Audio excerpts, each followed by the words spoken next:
Salut, j'espère que vous allez bien. Aujourd'hui je vous retrouve pour des recommandations de livres qui font penser à Halloween dans le thème de l'automne, qui font un petit peu frissonner, tout ça.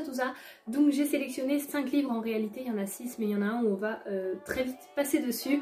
Je vais vous expliquer pourquoi, mais en tout cas voilà, j'espère que cette petite sélection vous plaira. J'ai essayé de mettre une petite bougie là et une petite lampe là pour faire un petit peu thème automne. Je pense que ça rajoute un petit truc mais c'est pas non plus flagrant. En tout cas on va tout de suite commencer avec la sélection qui j'espère vous plaira. On va tout de suite commencer avec le livre sur lequel je vais passer très rapidement puisqu'il s'agit des héritiers, le livre Les héritiers de Salem. C'est écrit par Émilie Bonnet et c'est publié chez France Loisirs dans la catégorie Nouvelle Plume. Donc c'est un livre que j'ai reçu de la part de France Loisirs, je suis très contente de l'avoir reçu. Mais je ne l'ai pas fini, c'est ma lecture en cours, mais au moment où vous verrez cette vidéo je l'aurai probablement terminé depuis quelques jours, donc je vous le présente quand même. Je vous en reparlerai bien évidemment dans un avis lecture où là vous aurez tout bien en détail, mais je pense que c'est un livre qui peut rentrer dans la catégorie Halloween, les jours qui raccourcissent, les frissons, un petit peu d'angoisse, de peur, et je vais vous dire pourquoi avec le résumé. Dans cette histoire, nous allons suivre Serena et ses 2 frères, donc les 3 enfants ont perdu leurs parents, ils ont mystérieusement disparu, et donc ils vont venir s'installer dans la ville de Salem, c'est leur ville natale en fait, et ils vont s'installer chez leur tante Monica qui habite dans un grand manoir. Serena comprend qu'elle provient d'une des plus anciennes familles de la ville et que son nom de famille inspire autant la peur, l'angoisse que l'admiration chez certaines personnes. Pour la suite du résumé, je vais vous lire parce que je vais pas être capable de le refaire avec mes propres mots. Donc, c'est écrit « Bientôt des phénomènes étranges se multiplient autour de l'adolescente. Une silhouette ornée d'une tête de porc entreaperçue un soir de fête. Un rêve sanglant qui se révèle prémonitoire. Un colis tout aussi morbide. Quel secret lui cache Salem? Serena est-elle en danger ?» Et ensuite on a encore une petite phrase à la fin, mais je pense que là ça suffit assez pour nous donner un petit peu le thème de l'histoire qui est, faut le dire, un petit peu glauque quand même. Comme je vous ai dit, je n'ai pas terminé de le lire, j'en suis un peu moins de la moitié pour l'instant, mais je peux déjà le classer dans cette catégorie par rapport à Halloween parce que une tête de porc, moi c'est quelque chose qui me fait extrêmement peur. Tout ce qui est en rapport avec ça, c'est quelque chose qui me fait vraiment peur. Alors pour vous dire, je ne peux pas lire ce livre-là la nuit. Dès qu'il fait nuit, je ne peux pas le lire en étant seule le soir. C'est hors de question. Je peux le lire le matin, la journée, pas de souci. Là, voilà, je suis dans l'histoire, mais je n'ai pas peur comme la nuit. Parce que ça m'a jamais fait ça, hein, mais vraiment je ne peux pas. Je pense qu'on peut caler ce livre comme quelque chose d'assez effrayant qui rentre dans la catégorie d'Halloween, de l'automne. Parce que là on n'est pas sur un automne on va dire cosy, mais plutôt un automne plus côté Halloween, comme vous l'aurez compris. On va continuer avec un livre dont je vous ai rabattu les oreilles. Déjà, si vous avez déjà une idée du livre, c'est que vraiment vous devez en avoir marre. Mais je me suis dit, il rentre dans la catégorie. Pour moi, ça l'a fait. Ça fait pas penser vraiment à Halloween, mais moi, ce livre m'a vraiment angoissée. Angoissée dans le sens où je me suis dit, mais c'est pas possible tout ce qui se passe et tout. Est-ce que j'ai besoin de vous réexpliquer, de vous représenter ce livre ? Ah oui, c'est parti. Il s'agit donc de Amazonia, écrit par James Rollins, c'est publié aux éditions Pocket, et donc pour les résumer, c'est tout simplement « À force de corrompre la nature, l'homme en devient la proie ». Il fait clairement partie de mes coups de cœur, mais ça je pense que je n'ai plus besoin de vous l'expliquer, vous le savez si vous regardez un petit peu mes autres vidéos. Je pense que là il fait partie de... c'est le livre qui a été le plus présenté dans les dernières vidéos. Mais en même temps, je voulais sélectionner 5 livres.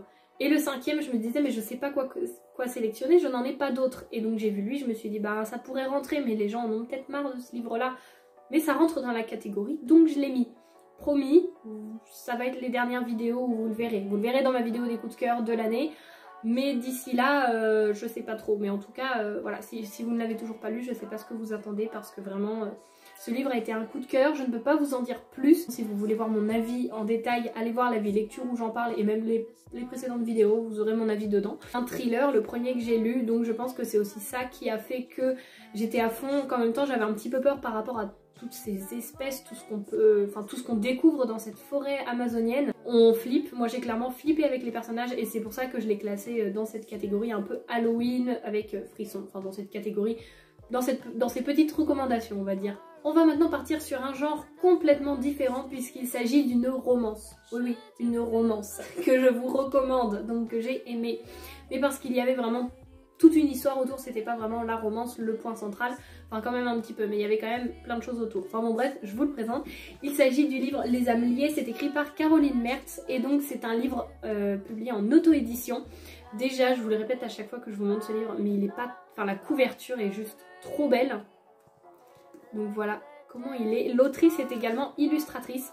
Et donc c'est elle-même qui fait ses couvertures et je dois avouer que franchement c'est super beau. Moi quand j'ai vu le livre, c'est clairement la couverture qui m'a attirée en premier et ensuite j'ai lu le résumé. Pour vous faire un petit résumé de cette histoire, on va être dans un monde où trouver son âme sœur permet de voir la vie en couleur, mais Maple, je pense qu'on prononce son nom comme ça, elle est née sans âme sœur et donc elle voit en noir et blanc en fait, il n'y a aucune couleur.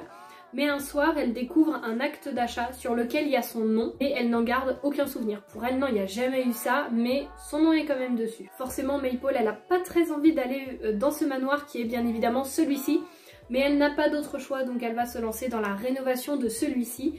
C'est le manoir qui se nomme Littlewood et bien évidemment, c'est une résidence qui est réputée pour être hantée. Est-ce que j'ai besoin de vous montrer le personnage qui est représenté ici? Une fois qu'elle est installée au manoir, Maple va rêver d'un ange déchu qui se nomme Gabriel, sauf qu'elle se demande pourquoi est-ce qu'il lui est apparu en rêve, est-ce qu'il existe réellement ou pas.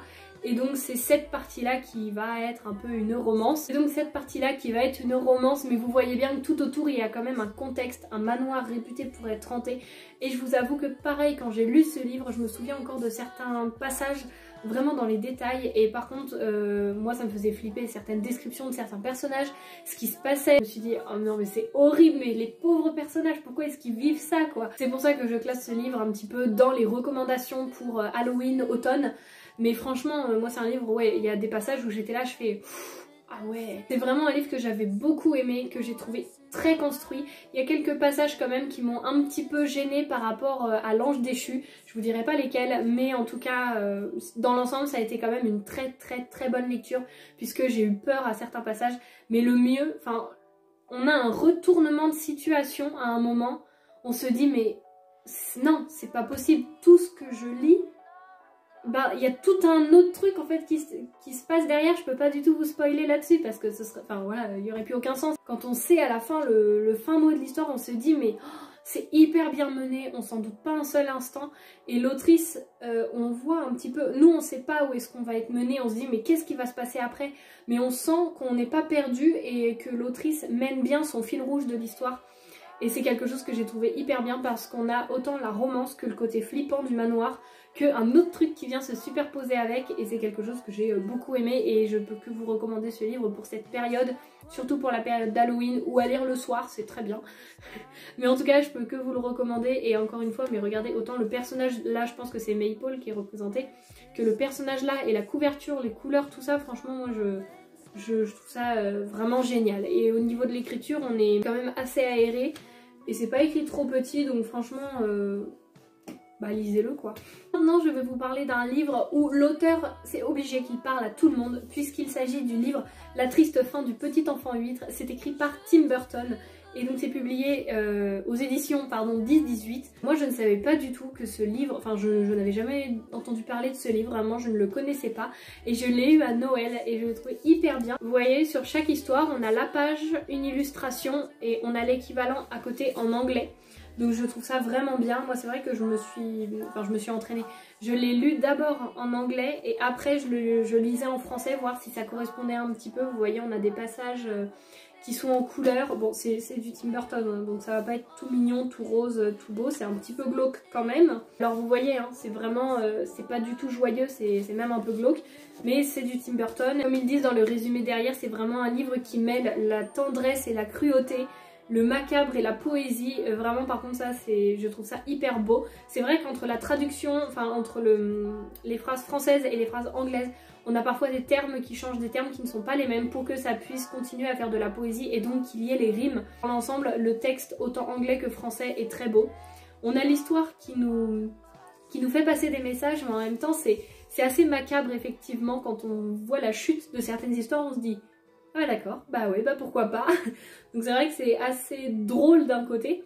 Mais en tout cas voilà, est-ce que j'ai besoin de vous recommander Tim Burton? En tout cas si vous aimez l'univers, franchement foncez.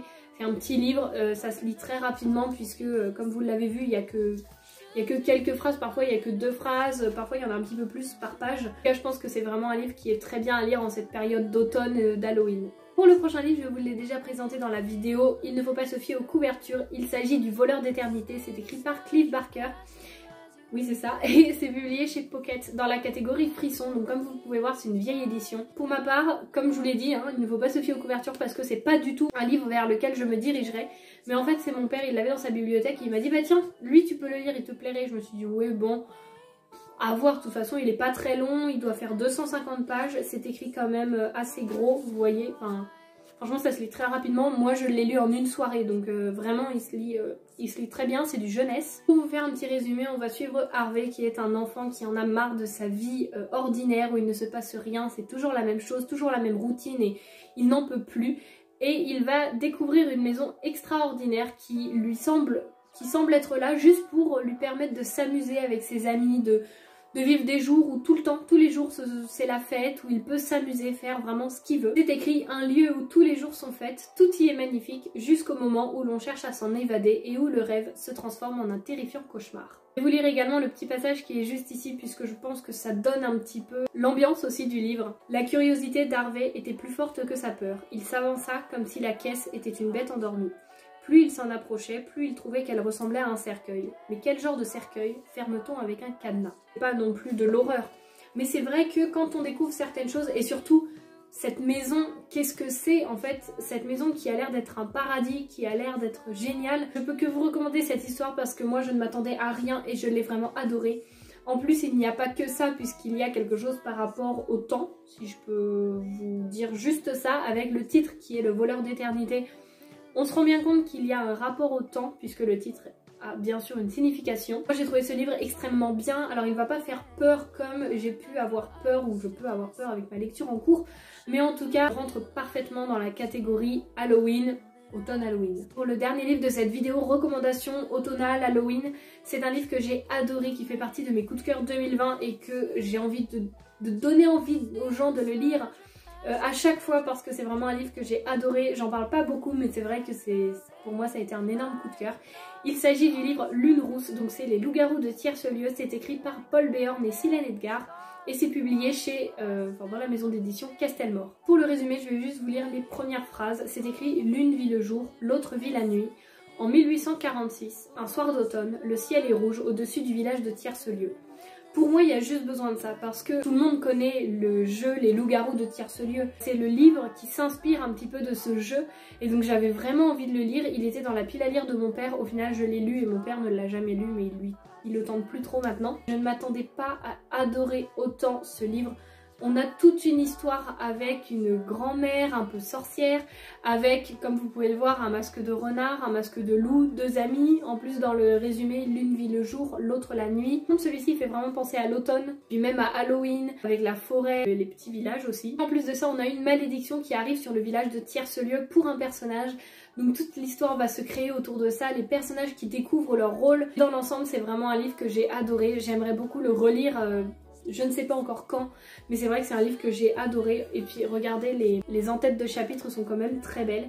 Donc les deux personnages, elles s'appellent Lune et Lapsa. À chaque chapitre, en fait, on va suivre un coup Lune, un coup Lapsa. C'est ça aussi que j'ai trouvé vraiment bien parce qu'on apprend un peu les secrets de chacune qu'elles ne peuvent pas se dire. Il y a toute une histoire par rapport à ça et je trouve que ça rajoute vraiment un côté très mystérieux et où on rentre encore plus dans l'histoire, où on est dans le secret avec les personnages. Je sais pas trop quoi vous dire de plus à part que j'ai adoré et que ce livre est génial. Donc voilà la petite sélection des livres que je peux vous recommander en cette période d'automne. J'espère que ces livres, certains vous auront donné envie parce que franchement ça a été à chaque fois des bonnes lectures, à part le dernier qui est ici où je peux pas vraiment vous dire encore ce que j'en ai pensé puisque c'est encore ma lecture en cours. Au moment où vous verrez cette vidéo, je l'aurai très certainement terminée je pense. Le fait de vous avoir fait cette petite pile à lire, je vous avoue que moi ça me donne envie de me mettre vraiment dans une ambiance plus automne, cocooning, avec des livres qui font du bien mais en même temps d'autres livres qui font un petit peu peur. Bon, je vous avoue que là avec le livre que je suis en train de lire, on est quand même pas mal sur les frissons. J'espère que cette vidéo vous aura plu, que vous aurez passé un bon moment et puis moi je vous dis à la semaine prochaine pour la nouvelle vidéo. Salut!